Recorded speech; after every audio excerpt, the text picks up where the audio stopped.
Philippe Larbier, un dessinateur génial, sera avec nous pour sa BD Les Petits Mythos. Il va même nous apprendre à dessiner et ça, c'est pas du mytho. Et puis enfin, dans la troisième partie, avec ses réseaux. Allez, on continue à explorer le monde des images avec ceux qui les inventent, les dessinateurs de bande dessinée. Chaque semaine, vous le savez, on reçoit un dessinateur qui nous parle de son travail et qui nous donne aussi des super conseils pour dessiner. Aujourd'hui, on va plonger dans la mythologie. J'ai le plaisir d'accueillir Monsieur Philippe Larbier. Salut Philippe. Bonjour. Bienvenue Philippe. Merci à toi d'être avec nous. On va parler d'une BD qui s'appelle Les Petits Mythos, que tu dessines. Tu es descendu du Mont Olympe pour nous rejoindre. Parce que Les Petits Mythos, que voilà, ça mélange des histoires de dieux, de héros, de monstres, avec un petit peu un regard d'enfant. Oui. C'est ça qui est très amusant. Le parti pris, c'est de dire que tout le monde, en gros, est un enfant, quoi. Presque tous, hein. Oui. Pas Zeus ni Poséidon. Oui, mais enfin bon. Parce que c'est un peu fondamentaux. Mais autrement, c'est les enfants, oui. Parce que si on avait raconté l'histoire sous le prisme, sous le regard des adultes, ça aurait été illisible pour les enfants.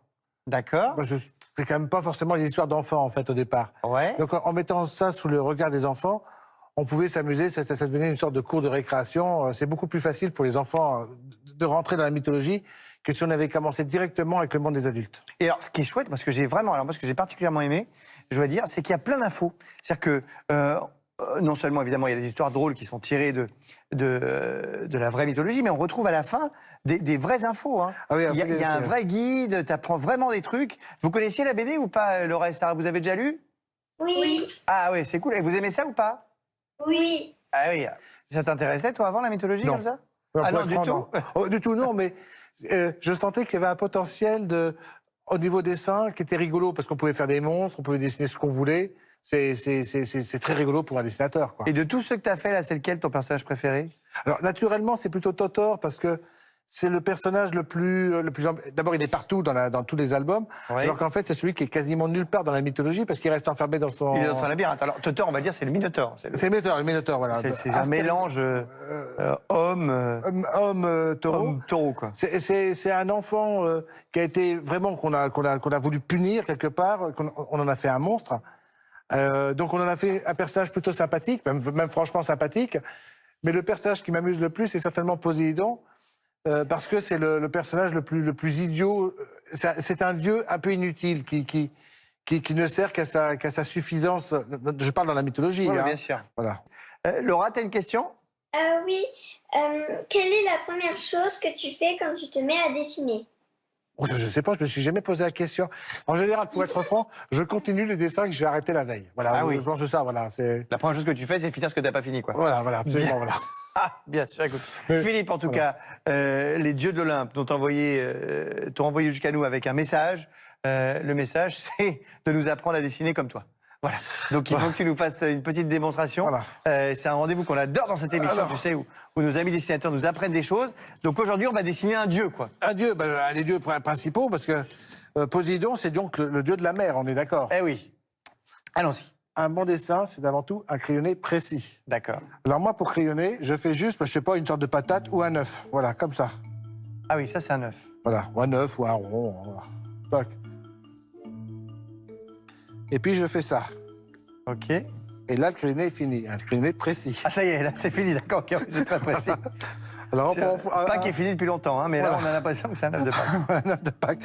Alors après, l'avantage de Poséidon, c'est que plus il sera moche, plus il sera réussi. Ah oui, d'accord. Alors, je ne sais pas si tout le monde voit, mais je fais un gros pif comme ça, voilà. Ah, ça, c'est un pif. C'est un pif. Mais même s'il est différent, ça n'a aucune espèce d'importance. On fait une sorte de barbe comme ça. Alors, comme il fait toujours la tête, on fait les yeux foncés comme ça. Ah oui, il a pas l'air content. Hein. Et il n'est jamais content. Alors, ça, c'est la partie un peu difficile. C'est de faire une couronne. C'est quand même le dieu de la mer, donc on en fait une sorte de... Voilà. Et puis, les oreilles. Alors, ça, c'est un peu délicat parce qu'il y a une boucle d'oreille. Alors, tac. Pourquoi il a une boucle d'oreille? Parce qu'il est coquet. Ah oui, c'est le dieu de la mer, Il est coquet. il a une jolie boucle d'oreille. Quoi. Alors, j'aime bien faire des poils sur les oreilles comme ça. D'accord. Pourquoi? Parce que ça me fait marrer. Et ensuite, On fait le dos. on fait le dos. Voilà. C'est le dos. Alors, le dos, Le j'aime dauphin. bien. Le dauphin. Comme c'est le dieu de la mer. Et j'aime bien faire des poils dans le dos aussi. Alors après, il y a des gros... Il a un bras toujours dans l'eau comme ça. Alors, Ah, c'était l'eau qu'on avait fait en bas. bien d'accord. sûr. avec un coude un peu cagneux. Alors, le principe, c'est que comme c'est le dieu de la mer, il faut qu'on le reconnaisse facilement. Je lui ai fait une encre, un tatouage, une encre un peu comme Popeye, comme ça, Ah oui, c'est pas mal. qui indique que c'est un marin, c'est quelqu'un qui vit plutôt dans le milieu aquatique. Ah oui, on comprend bien là comme ça. Il a sa petite encre, c'est très mignon ça. Voilà. Alors, le ventre qui continue comme ça. On peut rajouter des poils aussi comme ça. C'est pas, Oui. c'est pas gênant. C'est toujours élégant. De toute façon, ça va partout. On lui avec met un les petit poils. nombril. Alors, le petit nombril, le nombril, il est sous l'eau. Ah, le nombril est sous. Par contre, il a comment on appelle petit ça, téton. un petit téton, mais surtout un piercing. Ah, il a un petit piercing. Un petit piercing élégant, parce que c'est très élégant. Alors, il y a un petit reflet dans l'eau quand même, parce qu'il faut bien me rappeler que c'est l'eau. Ah oui, tu mets le petit reflet. Bah, bien sûr. Ah oui, c'est pas mal. Et puis, alors, la main, on la fait comme on veut, parce que de toute façon, on saura que c'est une main. Tac, tac, tac, tac. Ah, genre, il tape du poing sur la mer. Non. Qu'est-ce qu'il a comme outil Ah, il a son fameux trident. Son fameux C'est ça trident. que tu vas nous faire. Bien sûr. C'est comme ça. Tac, tac, tac, tac, tac. Alors, j'espère que les filles travaillent bien, là, parce que... Ah, bah, je suis sûr qu'elle travaille à donf. Voilà. Tu vas voir. Oui, c'est génial ce que tu as fait. Bah, je peux vous montrer les miens, regarde. Moi, déjà, j'ai fait ça. Voilà. C'est pas mal, non? J'ai l'impression d'avoir appris à dessiner avec toi, Philippe. Au moins, poser les dents. Oui. On ne dessine pas tous les jours non plus. Non, mais déjà, je saurais le faire. Ah, mais Imagine, moi, si j'ai un voilà. devoir à faire à l'école, je fais à l'école. c'est ça. Mais si j'ai un devoir sur Poséidon, je dessinerai Poséidon. Voilà, faut pas que ce soit un autre, hein, c'est sûr. Mais bon. Laura, Sarah, faites-nous voir un peu. Ah, c'est pas mal du tout, hein. Eh, regarde, c'est vachement bien. Bravo les filles, on peut les applaudir. Bravo les filles. vraiment. Merci Philippe aussi. Je Surtout, sens à ma retraite, je sais qui c'est qui va me exactement, prendre la on relève. prend de la relève avec ce magnifique Poséidon que moi je trouve très beau. Je sais pas pourquoi tu le Voilà. trouves moche, il est magnifique. On rappelle les petits mythos, 12 tomes bientôt. Merci beaucoup Philippe d'être venu et maintenant on enchaîne avec la troisième partie, celle qui nous permet d'être bien dans notre tête parce qu'on va apprendre plein de trucs encore. Et oui, encore.